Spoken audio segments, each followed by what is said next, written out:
तो हेलो साथियों, एक बार फिर आप सभी का नेस फॉर ए क्लासेस में दिल से स्वागत है। तो 19 जून के बनने वाले सभी महत्वपूर्ण प्रश्न करंट अफेयर से संबंधित आज हम उनको डिस्कस करेंगे। तो इसी के साथ अपनी क्लास शुरू करते हैं। और पहला क्वेश्चन लिखा है कि हाल ही में कौन सा देश पहली बार फ्रांस में AIAF में भाग ले रहा है।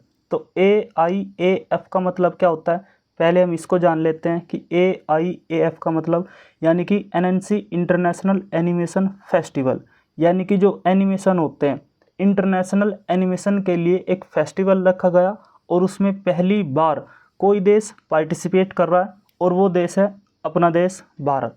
तो पहली बार भारत AIAF में पार्टिसिपेट करेगा। ये AIAF यानी कि NNC ANNENCY international animation festival, यह वैश्विक दर्शकों के लिए एनिमेशन व VFX सामग्री बनाने में भारत प्रदर्शन करेगा। जो आप एनिमेशन देखते हो, जब आप कोई चलचित्र देखते हो, मूवी देखते हो, तो आप एकदम से आश्चर्यचकित रह जाते हो। तो वह VFX का कमाल होता है, एनिमेशन यानी कि कार्टून। तो हाल ही में फ्रांस में आयोजित होने वाले AIAF में कौन भाग लेगा? अपना देश भारत। इसके बाद क्वेश्चन नंबर दो क्या कहता है कि हाल ही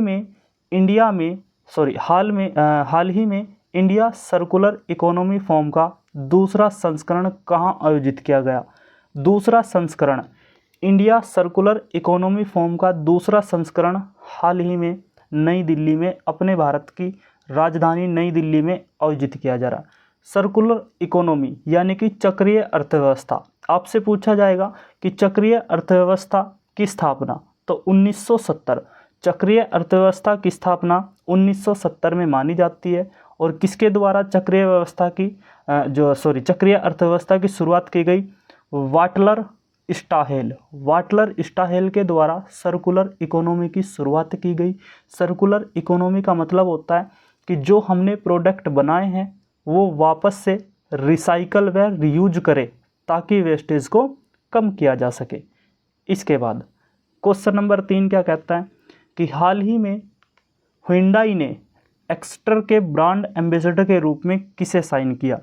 तो हाल ही में हुंडई कंपनी है एक, जो कि कोरियाई कंपनी है, कार की कंपनी, जिसपे एक H लिखा होता है, मुड़ा हुआ सा H होता है। एक H होंडा की भी लिखा होता है, लेकिन तिरछा सा जो H दिखाई देता है वो आपका हुंडई कंपनी का जो साइन है, हुंडई कंपनी का लोगो है। तो हाल ही में हुंडई कंपनी ने अपने ब्रांड एम्बेसडर के रूप में हार्दिक पांड्या को ब्रांड एम्बेसडर नियुक्त करने की घोषणा करी है। क्वेश्चन नंबर 4, हाल ही में NHPC के डायरेक्टर के रूप में किसे नियुक्त किया गया? तो हाल ही में NHPC यह एक जल विद्युत कंपनी है। NHPC यानी कि national hydro electric power corporation. National hydro electric power corporation यह भारत की एक प्रमुख जल विद्युत कंपनी है। और इसके हाल ही में डायरेक्टर किसको बनाया गया? उत्तम लाल को, जो कि पहले NTPC, याद रखना, उत्तम लाल NTPC के मुख्य महाप्रबंधक भी रहे हैं और हाल ही में इनको NHPC के डायरेक्टर के रूप में नियुक्त किया गया है। क्वेश्चन नंबर 5 है, हाल ही में G20 digital economy working group की तीसरी बैठक कहाँ पर की गई? तो हाल ही में G20 इकोनॉमी वर्किंग ग्रुप की जो तीसरी बैठक आयोजित की गई है वो पुणे के अंदर, अपने देश भारत में महाराष्ट्र राज्य में पुणे शहर पड़ता है। और पुणे शहर में हाल ही में G20 digital economy working group की तीसरी बैठक आयोजित की गई है। याद रखना कि G20 की जो अब की बार अध्यक्षता कर रहा है वो अपना देश भारत कर रहा है, प्रधानमंत्री नरेंद्र मोदी की अध्यक्षता में।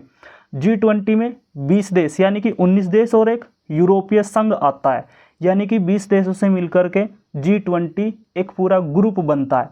इस G20 में आपसे पूछा जाए कि कौन कौन होते हैं, तो इस G20 में प्रमुख अर्थव्यवस्थाओं के वित्त मंत्री जितने भी वित्त मंत्री होते हैं एक तो वो होते हैं, प्लस सभी देशों के जितने भी, यानी कि जितने भी इस ग्रुप में शामिल 20 देश होते हैं, उन सभी के केंद्रीय बैंकों के जो गवर्नर होते हैं वो इसमें शामिल होते हैं।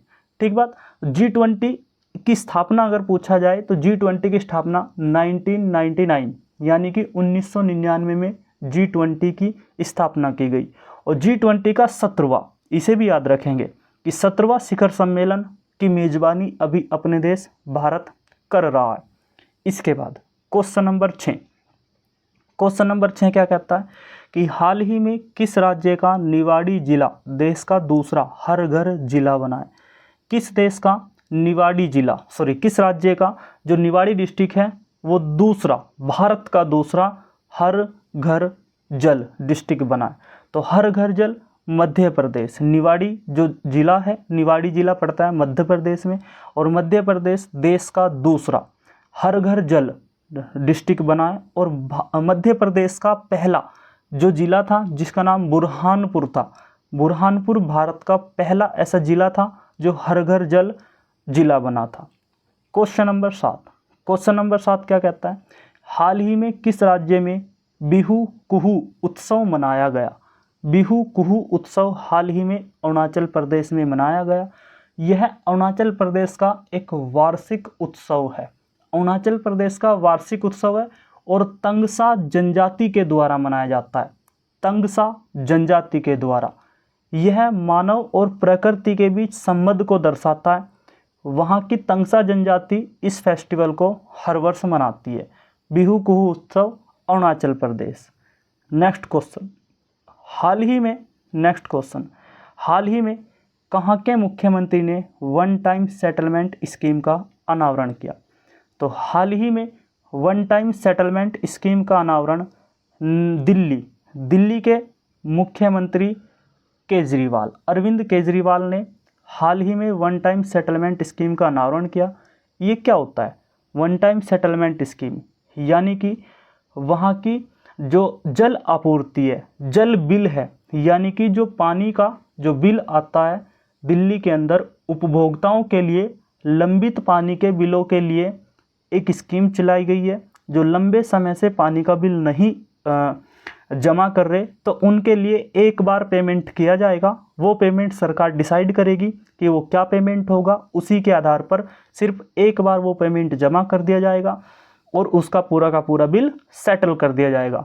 लिखा है सेटलमेंट स्कीम। तो ये हाल ही में किस राज्य द्वारा चलाई गई? नई दिल्ली के दिल्ली राज्य द्वारा चलाई गई। और किस मुख्यमंत्री के द्वारा? अरविंद केजरीवाल। क्वेश्चन नंबर 9, हाल ही में विश्व बैंक ने दक्षिण एशिया में अपनी पहली सड़क सुरक्षा परियोजना की शुरुआत किस शहर में की? मोस्ट इंपोर्टेंट क्वेश्चन बनते हैं ऐसे इंटरनेशनल। हाल ही में विश्व बैंक ने दक्षिण एशिया में अपनी पहली सड़क सुरक्षा परियोजना की शुरुआत किस शहर में की? तो हाल ही में ढाका में। तो बांग्लादेश की जो राजधानी है ढाका में वर्ल्ड बैंक ने 358 मिलियन अमेरिकी डॉलर के साथ, 358 मिलियन अमेरिकी डॉलर के साथ इस परियोजना की शुरुआत की है। और पहली सड़क सुरक्षा परियोजना WB यानी कि वर्ल्ड बैंक के द्वारा ढाका में चलाई जा रही। क्वेश्चन नंबर 10, क्वेश्चन नंबर 10 क्या कहता है? हाल ही में किस संस्था ने विज्ञान विदूषी कार्यक्रम लॉन्च किया? तो हाल ही में TIRF, हाल ही में TIRF ने विज्ञान विदूषी कार्यक्रम लॉन्च किया। TIRF माने Tata institute of fundamental research, याद रखेंगे, Tata institute of fundamental research. हाल ही में इस संस्था ने विज्ञान विदूषी कार्यक्रम लॉन्च किया। ये विज्ञान विदूषी कार्यक्रम क्या होता है? यानी कि जो छात्राएं, महिलाएं, याद रखना सिर्फ ये छात्राओं के लिए, लड़कियों के लिए, कि जो छात्राएं MSc में भौतिकी पढ़ने वाली छात्राएं हैं, MSc कर रही है भौतिकी के माध्यम से, तो उनके लिए ग्रीष्मकालीन कार्यक्रम लॉन्च किया गया जिसे विज्ञान विदूषी कार्यक्रम कहा जाता है। तो ये हाल ही में किसने किया? TIFR। और कहाँ से किया? याद रखना, मुंबई से, महाराष्ट्र में मुंबई से इसको शुरू किया गया। Tata institute of fundamental research के द्वारा। क्वेश्चन नंबर 11 है कि वर्ल्ड फादर्स डे 2023 की थीम क्या है। तो वर्ल्ड फादर्स डे 2023 की theme celebrate the greatest heroes of our life, यानी हमारे जीवन के महानतम नायकों का जश्न। 2023 में जो वर्ल्ड फादर्स डे है इसकी ये थीम है celebrate the greatest heroes of our life, यानी कि हमारे जीवन के महानतम नायकों का जश्न।